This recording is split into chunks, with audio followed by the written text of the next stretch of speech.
Hello lovely people. This week I'm doing something a little bit different and I'm talking about an event I went to recently, and that is Headlines New Voices 2018.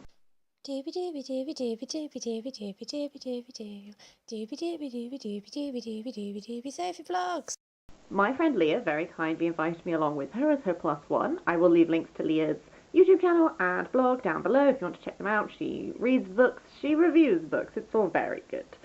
But she had a plus one space available, so I popped along to Headline New Voices 2018 event in Bristol, and I had a really lovely time, and I just thought I'd compile some thoughts into a little video for you all. Essentially what this was is that it's a tour that Headline are currently doing where 5 up-and-coming authors just travel around, and it's done in conjunction with Bookbridger, so various bloggers and vloggers and the like get to go along and meet the people and have all the chats, and I had a thoroughly lovely time. So the 4 authors slash the books they're currently promoting are Nick Clark Window with The Feed, Karen Hamilton, The Perfect Girlfriend, Leo Carew, The Wolf, Guy Gunaratney, In Our Mad and Furious City, and Phoebe Locke, The Tall Man. So, due to work and travel and stuff, we arrived a bit late, we missed the opening speech, and didn't get to talk to all of the authors who are available, but I did have really interesting conversations with 2 of them, which I thought I would just discuss. So, first up, Guy's In Our Mad and Furious City. So what I've gathered is this book sort of focuses on these 3 kids growing up in London, the separate journeys they're all taking, that sort of thing. I'm now really interested to read this because we had a whole discussion about the books you read as a child that shaped you as a person, that sort of thing. And so we asked him, what are some of the books that you read that then inspired you to become a writer? And he talked about reading Zadie Smith's White Teeth for the first time, and recognizing so much of it as the experience he had, but then also these gaps where it wasn't the experience he had, and then sort of wanting to write back against that and then create what is your experience of living in an area and that sort of thing, which is sort of what became this, is what I gather.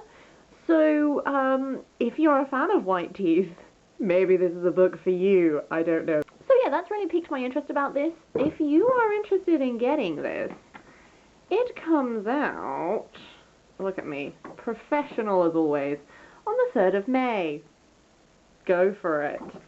And then after that, just briefly, is The Wolf by Leo. Had a lovely chat with Leo, again, talking about books, because you're all at a book event. And it led on to discussions of, again, what are some of your favourite books? Turns out, his Dark Material. And then Leo was telling us about how he lived in Svalbard for a while in a tent for just like 18 months, I think he said. And it was only when he got there and he was doing it that he realised that maybe his entire life had been influenced by his Dark Materials and all of like the bear storyline and stuff. Which again has made me very interested for this. This has sort of been billed as, you know, it's a fantasy novel, very Game of Thrones-esque. I'm getting a lot of Stark vibes just based on the fact that there's like all about wolves and up north and stuff like this. But with the addition of the knowledge that he is really influenced, or like he might, I don't know if his writing is influenced by his Dark Materials, but him as a person has been influenced by his Dark Materials. Which, as someone who is also a person who's been influenced by the Dark Materials, that's a big plus for me. So these are the 2 books which I am probably most excited to dive into, although I will just briefly talk about the other ones. Before I do, The Wolf, look at me, pretending I'm a professional.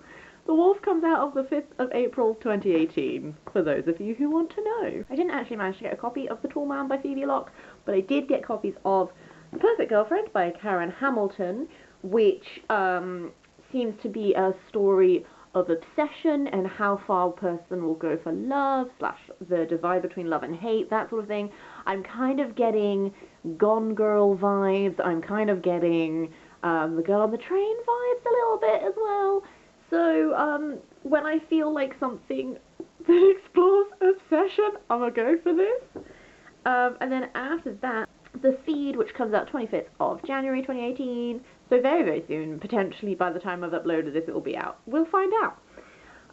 This seems to be very inspired by stuff like The Girl with All the Gifts, so sort of post-apocalyptic-y slash, not necessarily post-apocalyptic, but post-massive world-changing moment type thing. as the teaser on the back says, your knowledge, your memories, your dreams. If all that you are is on the feed, who are you when the feed goes down? So this seems like it's going to have some really interesting topics to explore within it. I'm really interested to find out more about what the feed is. And that's about that. So yes, I'm really excited to read these books. I also want to give like a little honourable mention to another highlight of my evening, which was meeting some lovely people who work at a bookshop in Penarth called Griffin Books. We enthused about Margaret Atwood like there was no tomorrow, and potentially overwhelmed some of the other people who were present by how much enthusiasm there was. We also talked a lot about dystopian fiction recommendations and ended up showing each other pictures of dogs and our dads. So that was great. Shout out to the people at Griffin Books, you're excellent. If you find yourself in Penarth, I would heartily recommend checking them out, because if the bookshop is as lovely as the people who work there, then it's a very, very nice place. That's everything. Just wanted to do like a little quick update, because I don't go to stuff like this, and it was really fun to be a +1 and to just sort of like turn up and experience what that sort of thing is like. Yes, if I have forgotten to give you any crucial information about this because I am an amateur of the First Order, do let me know. Otherwise, I hope you're having a really lovely day, and I will see you next week.